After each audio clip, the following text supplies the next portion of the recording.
Assalamualaikum warahmatullahi wabarakatuh. Innal hamdalillah nahmaduhu wa nasta'inuhu wa nastahdihi wa nastaghfiruh wa natubu ilaihi wa natawakkalu alaihi wa na'udzu billahi min shururi anfusina wa sayyiati a'malina.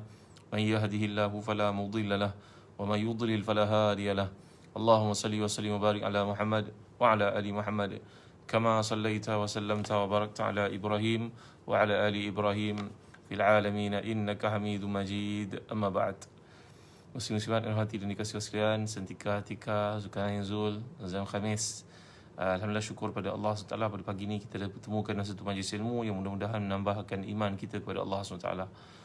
Al-Salam Munir Suhaimi. Dan pada pagi ini kita kembali kepada kitab yang namanya Bidayatul Hidayah oleh Al-Imam Al-Ghazali dalam bab tasawuf ataupun tazkiyatun nufus ataupun akhlak kita dengan Allah SWT. Dan pada pagi ni kita sampai pada muka surat yang akhir di kitab ni, iaitu muka surat 129. Waalaikumsalam warahmatullahi wabarakatuh. Terima kasih. Pagi tuan-tuan yang memiliki kitab ni, tolong buka muka surat 129, iaitu kita bercerita tentang adab. Maknanya adab ni merupakan akhlak. Kita telah bahaskan tanpa adab kehidupan kita menjadi hancur. Adab ni adalah satu ketetapan yang diletakkan oleh Allah SWT kerana asasnya merupakan akidah. Baik, qala al-musannif rahimahullah wa nafa'ana bi ulumihi fid dharain. Berkata pengarang kitab yang mulia ni Al-Imam Al-Ghazali, mudah-mudahan memberi manfaat kepada kita dan Allah mencurahkan rahmat ke atasnya yang begitu banyak di atas jasanya kepada ilmu, iaitu adab seorang guru.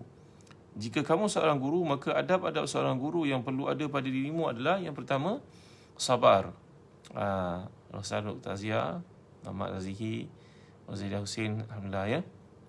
Adab seorang guru yang pertama sekali, kamu kena sabar. Terutamanya dalam suasana sekarang, sabar ini maksudkan adalah kita melihat kerana anak-anak murid kita dan punya kita mengatasinya cara yang betul. Bukan sabar kita biarkan mereka dalam kesesatan tanpa ada nasihat, bukan.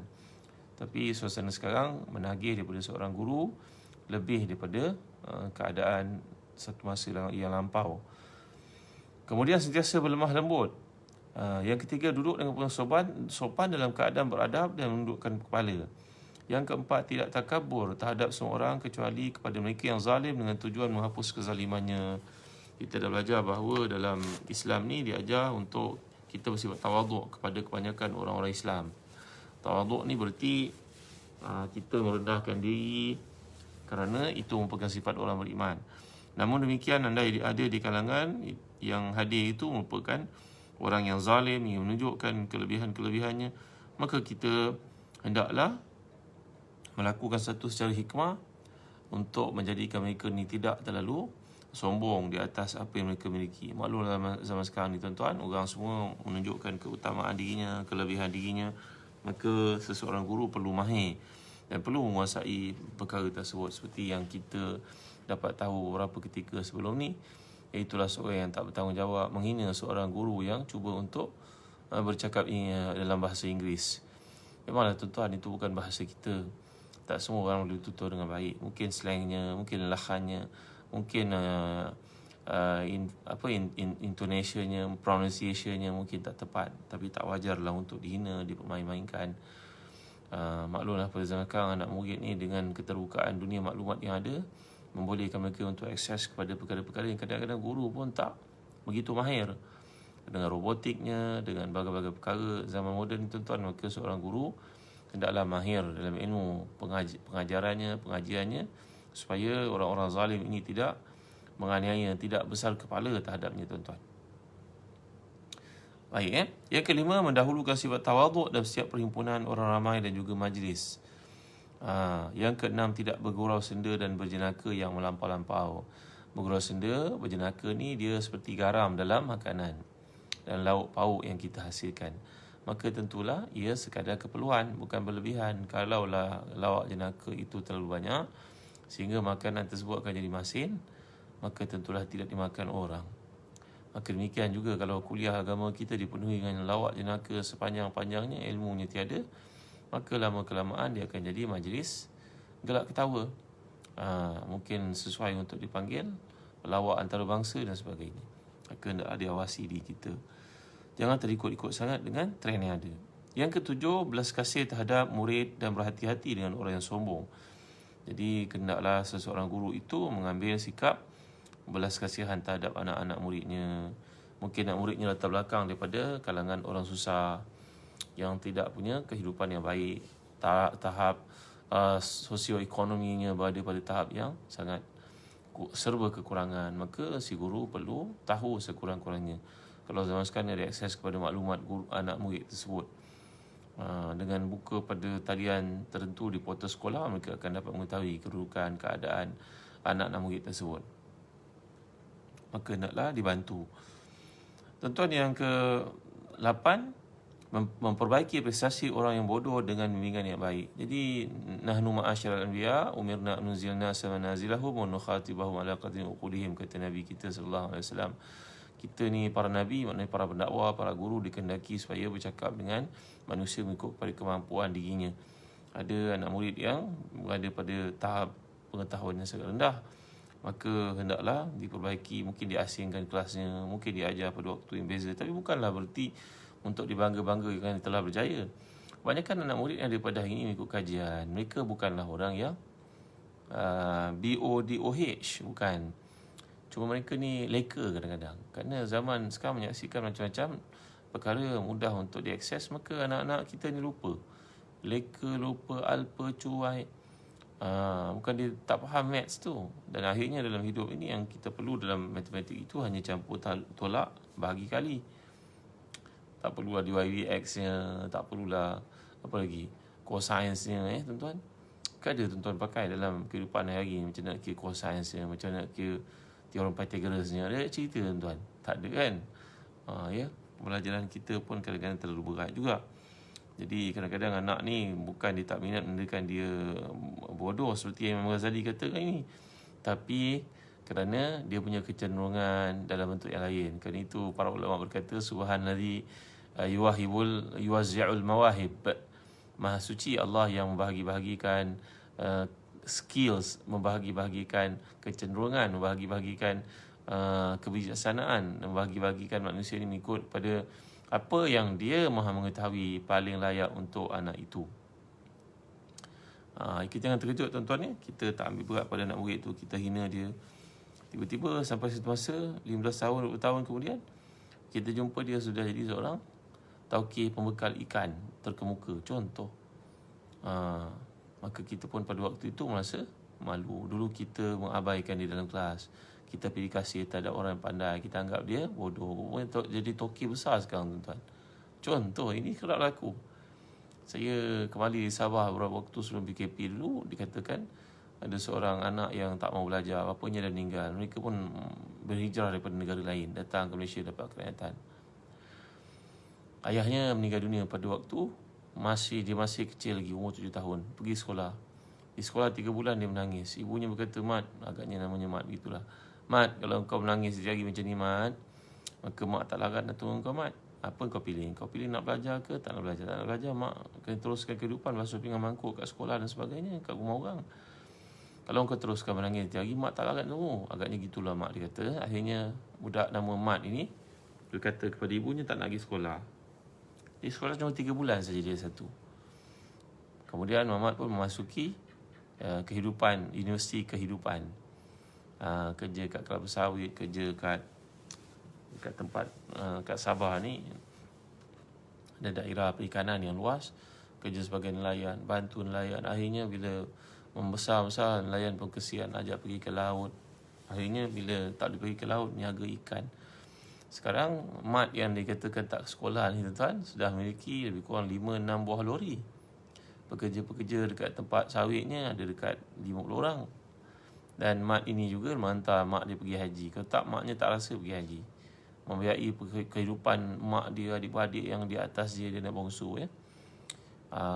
Ibunya bercerita sendiri tentang pengalaman manis ini. Macam mana, tuan-tuan? Kehidupan budak nama Mat ini tidak kurang hebat bandingkan seorang doktor pakar. Mungkin seorang doktor pakar pun tak mampu nak raikan ibunya sampai ke tahap macam itu sekali. Jadi kita dalam hidup ini jangan terkejut melihat anak murid yang satu masa dulu kita pandang hina, dia berjaya dalam hidupnya. Dan mungkin pada waktu itu kita saling memerlukan. Maka tuan-tuan, Hendaklah kita jadi guru yang bijak, yang menghargai anak-anak murid dan jangan memarahinya melampau-lampau. Saya ingat satu kisah yang dikemukakan oleh Al-Imam Az-Zahabi, dan menceritakan tentang kehebatan imam yang bernama Abu Ja'far At-Tahawi radhiyallahu anhu wa ardhah. Ulama ini hidup kira-kira lepas kematian Imam Syafi'i selama 20-30 tahun. Dan akhirnya dia berguru dengan pakciknya sendiri bernama Al-Imam Al-Muzani. Al-Muzani adalah seorang murid kanan kepada Al-Imam Syafi'i.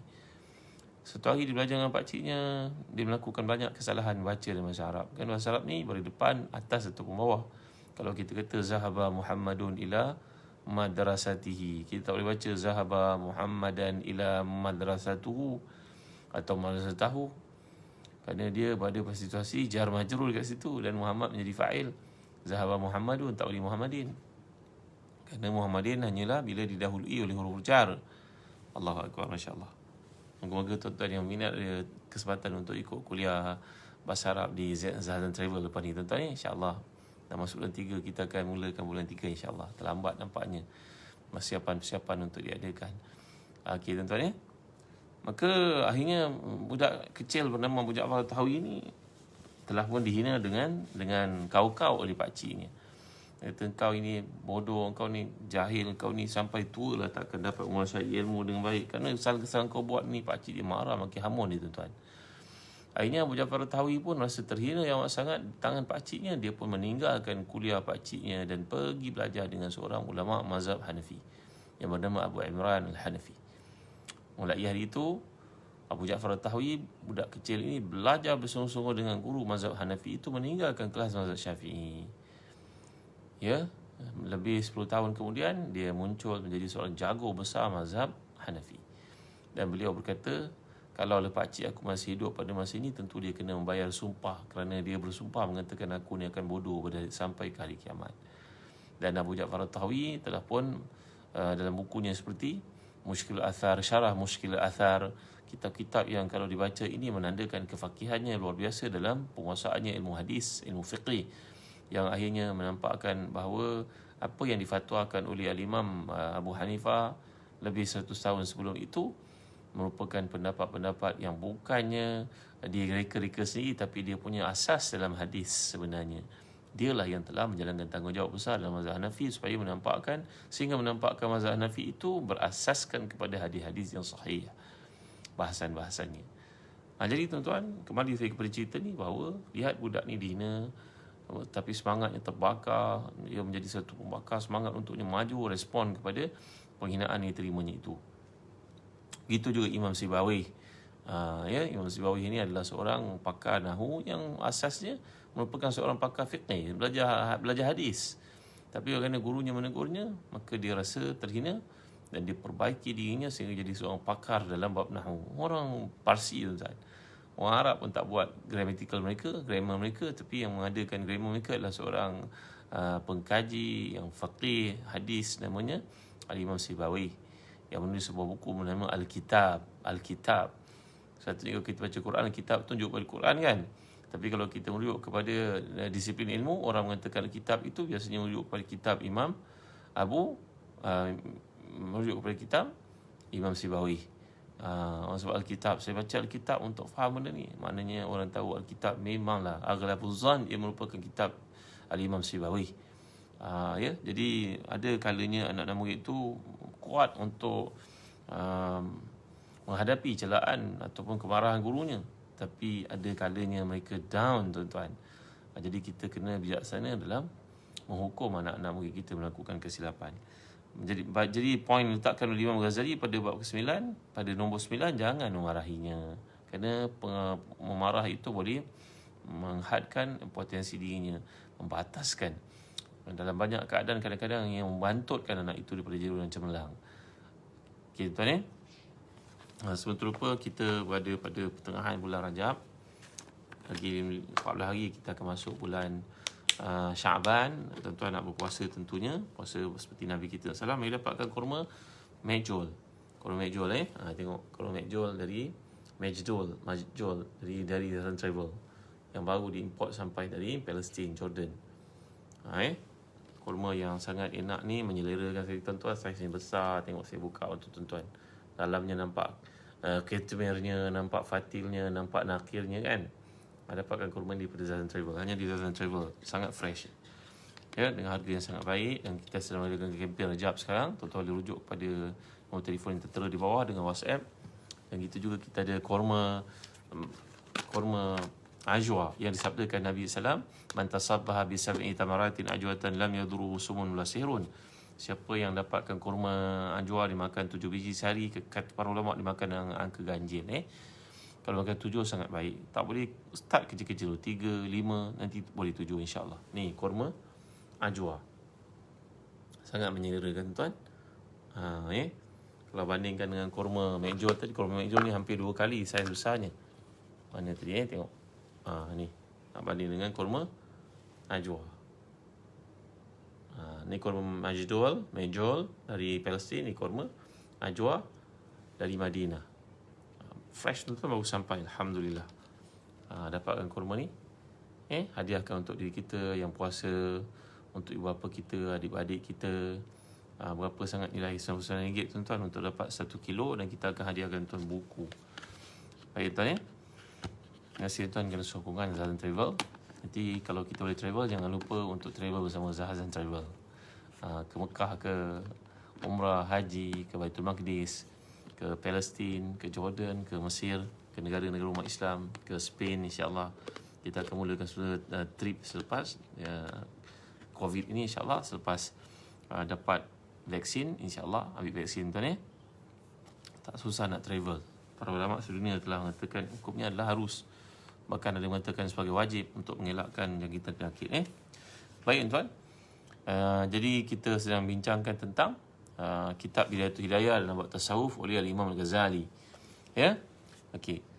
Yang ke-10, tidak malu dan segan untuk berkata aku tidak tahu. Dalam hidup ini bukan semuanya kita tahu. Bila tak tahu, jawablah tak tahu. Jangan kita al-auda ar-ruju' ila haqqi aula min at-tamadi fil batil, kata Imam Umar Khattab radhiyallahu anhu, sahabat yang mulia ni. Untuk kita reverse daripada satu perkara yang memang betul-betul salah, benar-benar salah, lebih baik pada kita terus-menerus melakukan kesalahan kerana malu untuk berundur ke belakang.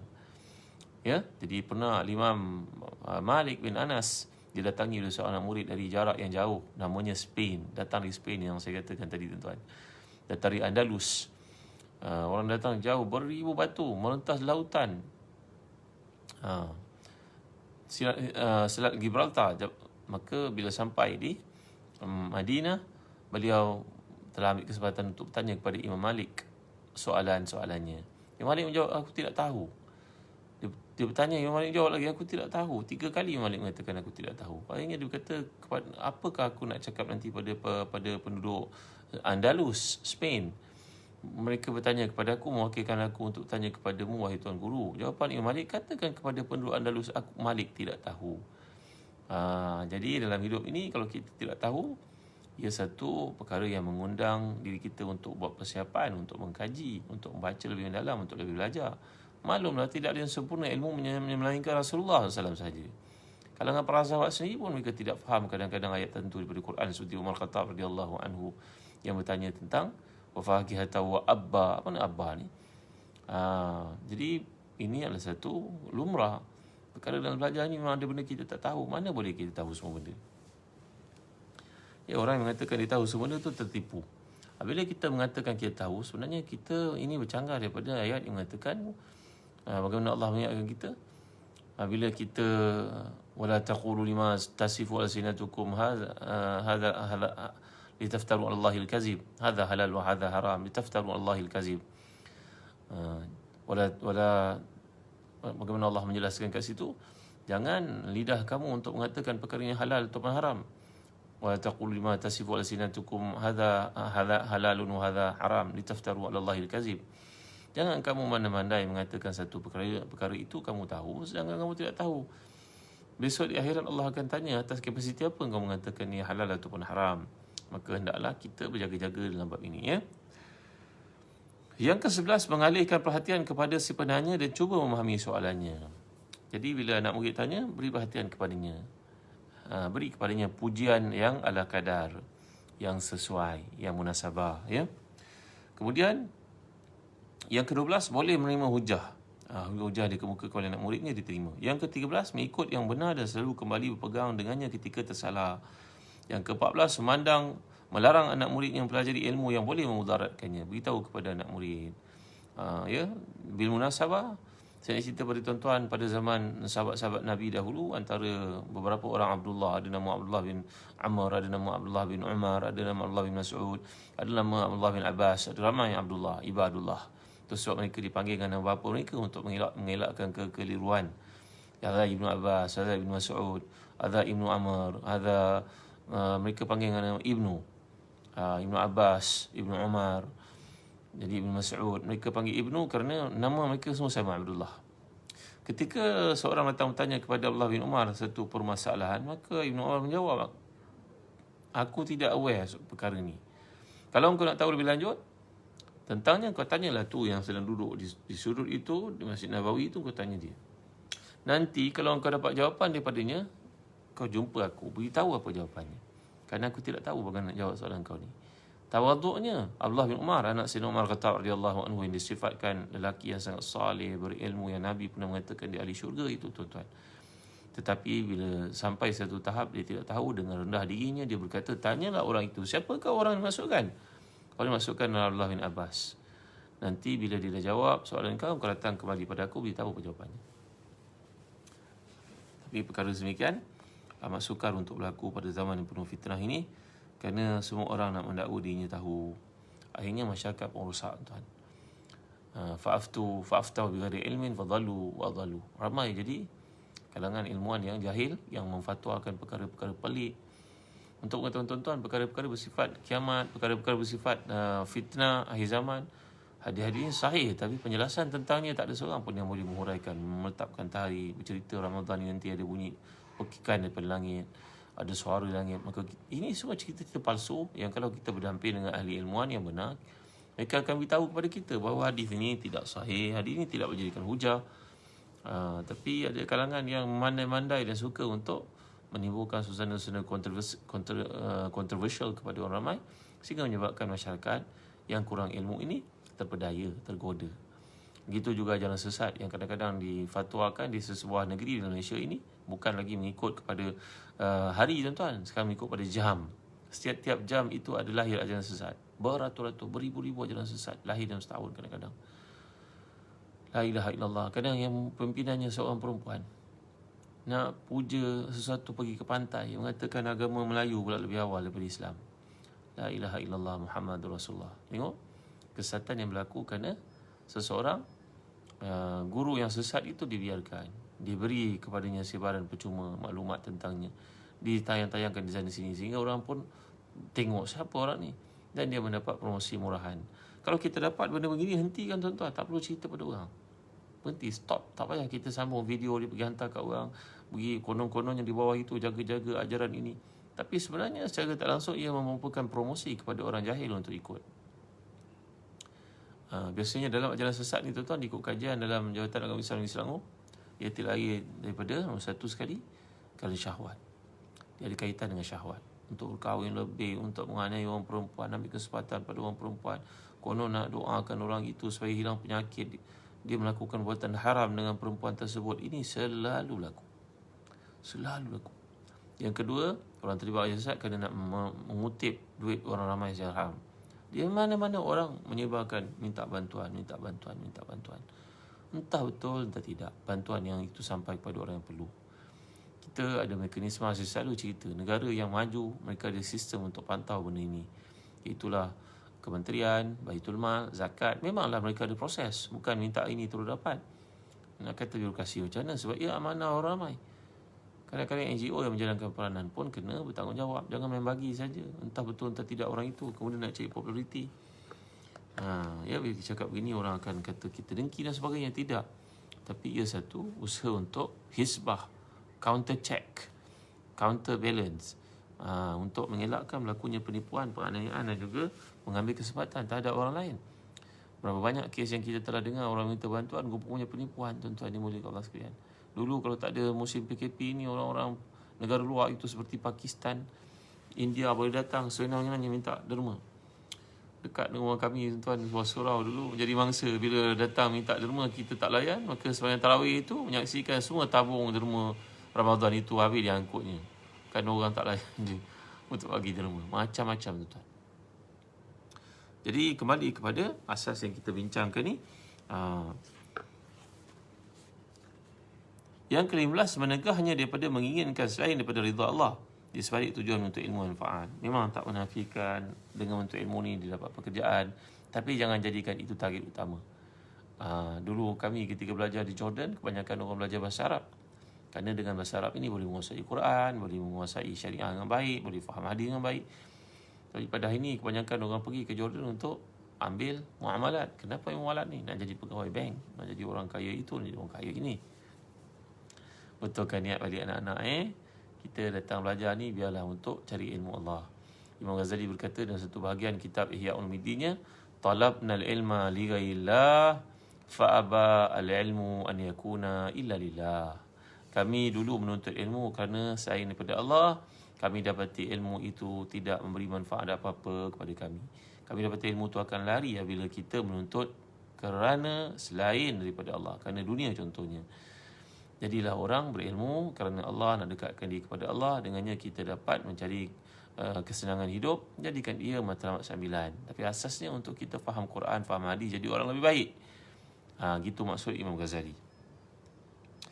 InsyaAllah bila kita mencari satu kerana Allah, Allah pasti akan bela kita. Ingat tu tuan-tuan. Yang ke-16, menghalang murid daripada sibuk dengan hal-hal fardu kifayah sebelum menyelesaikan fardu ain. Fardu ain baginya adalah memperbaiki zahir dan batin dengan taqwa. Jadi sibukkan diri kita dengan ilmu fardu ain sebelum fardu kifayah. Fardu kifayah ni seperti yang kita faham, contohnya sembahyang jenazah. Kalau dilakukan oleh sebahagian umat Islam, jatuhlah dosa daripada semua mereka. Maka ada perkara bersifat fardu ain. Fardu ain yang paling asas kata Imam Ghazali, baiki diri. Belajar ilmu yang baiki diri. Ilmu fardu ain, taharah sebagai contohnya. Belajar baca Quran dengan betul contohnya.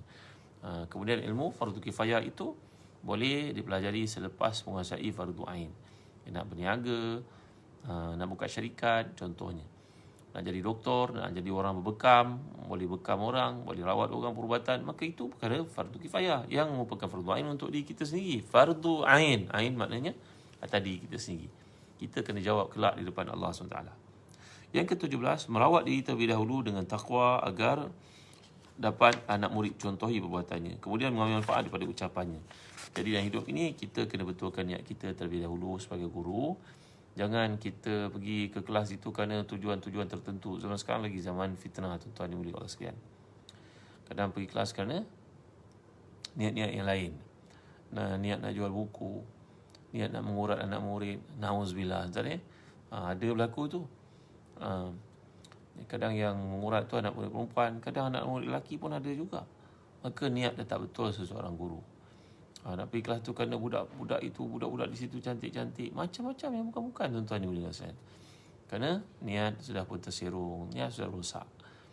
Jadi betulkan niat kita, biarlah kerana Allah Subhanahu Wa Taala. Ini yang ditekankan oleh Imam Ghazali. Tuan-tuan jangan lupa bulan Rajab ini kita nak start Qiyamul Lail. Yang belum Qiyamul Lail, marilah masukkan diri kita yang Qiyamul Lail, tahajud, witir. Kalau tak sempat witir pada waktu malam, witir lepas isyak tuan-tuan, jangan terlepas. Kerana Nabi telah mengajar para sahabatnya supaya jangan abaikan 3 perkara ni.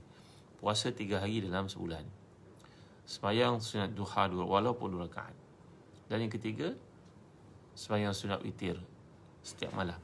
Tuan-tuan, kami ada bekalkan Quran qiyam sebesar ini. Tuan-tuan nampak belakang saya ni, tuan-tuan dapatkan Quran qiyam ni dengan stand sekali yang kuat. Stand ni tak jatuh, tuan-tuan tengok.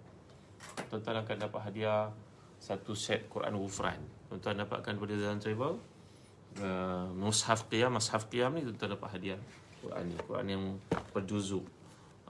Satu ni mewakili 1, 2, 3, 4, 5, 6. Satu ni 5 juzuk. Tengok.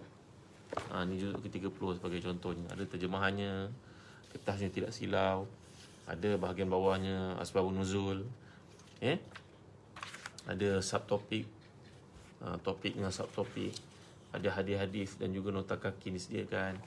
Jadi tuan-tuan dapatkan Quran Qiyam yang besar ni untuk tujuan tahajud kita pada waktu malam, sama ada sembahyang diri ataupun duduk.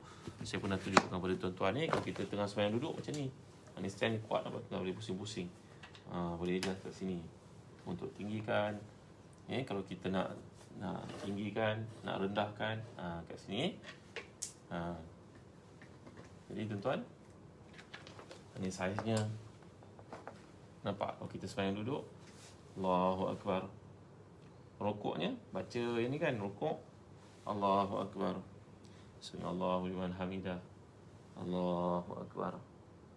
Sujud di atas Quran. Mencium Quran hukumnya sunat tuan-tuan dalam mazhab Syafi'i, seperti dinyatakan oleh Al-Bujairami sebagai contohnya. Ia amalan para sahabat macam Ikrimah bin Abi Jahal radhiyallahu anhu. Jadi kita tandalah mana yang kita sampai baca surah tentu. Jadi kita berpeluang untuk bertahajud dengan mengkhatam Al-Quran. Targetlah tuan-tuan. Tak susah pun, muka surat Quran ni ada 600 lebih. Cuba kita target dalam setahun dapat khatam. Contohnya waktu sembahyang tahajud waktu malam, iaitu membaca satu malam 2 muka surat. Sini dengan sini. Nanti bila sampai nak buka, nak tentu ada pek, tekan begini. Dalam sembahyang sunat kita waktu malam. Sembahyang fardu pun boleh pakai Quran ni, seperti difatwakan oleh Imam Nawawi dalam Majmu'. Dapatkan tuan? Dapat daripada Zazan Travel Quran ini dengan stand ni. Tuan-tuan dapat hadiah Quran yang boleh dibagi-bagi seperti ini untuk kemudahan kita baca. Ada terjemahannya, ada wakaf iktidak dalamnya, namanya Quran Ghufran. Hadiah bagi mereka yang mendapatkan Quran Qiyam, Mashaf Qiyam dari Zazan Travel. Dapatkan nombor telefon di bawah. Tuan-tuan boleh hubungi dengan WhatsApp di bawah, nanti kami hantar ke rumah. Dapatkan tuan untuk hari-hari utama kita melakukan ibadah qiyamul lail dan sembahyang fardu di rumah. Katalah tak boleh pergi ke masjid, sembahyang berjemaah dengan anak-anak, latih anak lelaki jadi imam, boleh baca Quran seperti ini. Jadi hanya di Zazan Travel saja tuan-tuan dapat hadiah ni. Tempat lain tuan-tuan tak dapat hadiah. Tuan beli kat Telaga Biru tak dapat hadiah seperti ini. Ini hanya di Zazan Travel. Baik tuan, terima kasih setakat itu saja dulu. Wallahu a'lam. Sallallahu ala sayyidina Muhammad wa ala alihi wasallam. Alhamdulillahirabbil alamin. Apa soalan ni tadi? Tuan Guru Nik Aziz mengerjakan solat sunat dalam kereta bila musafir. Ya Sofi, betul.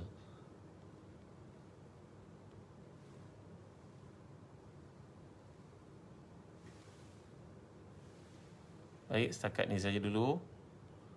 Saya turn page-nya. Baik. Jadi kita berhenti setakat ni saja dulu, dan kita akhiri dengan suratul Asr tasbih kafarah. Bismillahirrahmanirrahim. Wal 'asri innal insana lafi khusr illa alladhina amanu wa 'amilus salihat wa tawasaw bil haqq wa tawasaw bis sabr. Subhanakallahumma wa bihamdik asyhadu an la ilaha illa anta astaghfiruka wa atubu ilaik. Tuan-tuan, jangan lupa bagi tuan ada kesempatan tuntun saya di Astro Go Shop pada pukul 9 pagi nanti untuk menceritakan kelebihan akikah yang kita adakan di bumi Mekah. Tolong sebarkan, tolong sharekan. Saya akan sampaikan program di Astro Go Shop pukul 9 pagi nanti tentang akikah di Mekah. Bagi tuan nak melakukannya, sila hubungi Astro Go Shop nanti ataupun terus ke Zazan Travel. Untuk akikah anak-anak kita, cucu kita, bagi diri kita yang belum buat akikah pun, kita nak akikah adik kita pun ada fatwa yang bolehkan.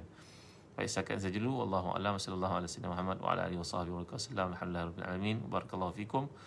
Wassalamualaikum warahmatullahi wabarakatuh. Bismillahirrahmanirrahim. Wal 'asr innal insana lafi khusr illa alladhina amanu wa 'amilus salihat wa tawasaw bil haqq wa tawasaw bis sabr. Subhanakallahumma wa bihamdik asyhadu an la ilaha illa anta astaghfiruka wa atubu ilaik. Baik tuan, tuan boleh kerjakan sembahyang sunat syuruk mulai sekarang, lagi setengah jam 15 minit tuan boleh buat sembahyang duha. Pukul 8 pagi nanti tuan-tuan dah boleh buat duha. Jadi bagi mereka nak melakukan sembahyang sunat syuruk, boleh lakukan sekarang. Yang disifatkan Nabi SAW melakukannya ibarat menunaikan ibadah haji sempurna kata baginda SAW. Dalam hadis yang lain Nabi bersabda seperti ibadah umrah sempurna. Ini waktunya. Saja ke sembahyang sunat syuruk 2 rakaat kerana Allah Ta'ala, macam sembahyang sunat yang lain. Baik tuan, saya tinggalkan tuan-tuan bawah penjagaan dan kasih Allah Ta'ala. Atrukukum tahta riayatillahi wa hifzi. Wassalamualaikum warahmatullahi wabarakatuh.